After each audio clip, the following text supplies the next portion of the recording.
Hello guys! Welcome to Nurse Maui's World. Ngayon magluluto ako ng kalabasang ukoy. Ito ang mga ingredients: kinayod na kalabasa, salt, fish sauce, eggs, garlic powder, pepper, flour, magic sarap, onions, garlic, and spring onions.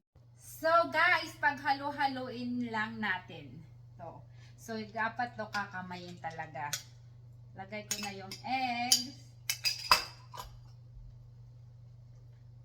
spring onions,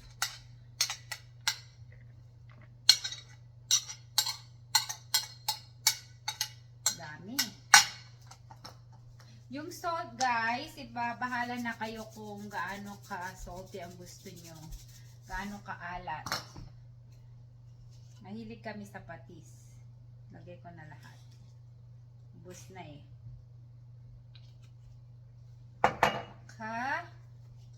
Garlic powder. Masarap pag maraming bawang. At saka pepper.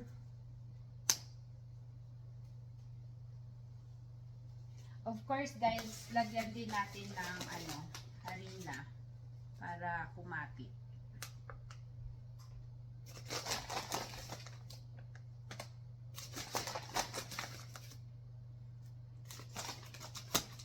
Saka magic sarap, kulang atang isang magic sarap dito.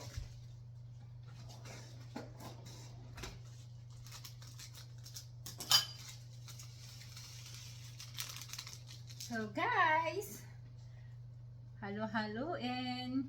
Mahirap kasi to haluin pag hindi gamit ang kamay. So guys, alam ko, depende sa inyo talaga kung anong lasang gusto nyo. Kung maalat, so dagdagan ng salt. Pero syempre dadagdagan ko. Kailangan lang mahalo muna guys.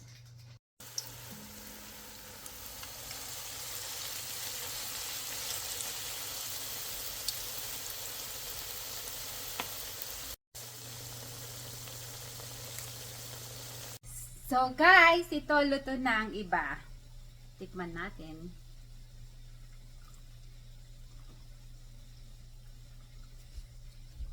Masarap.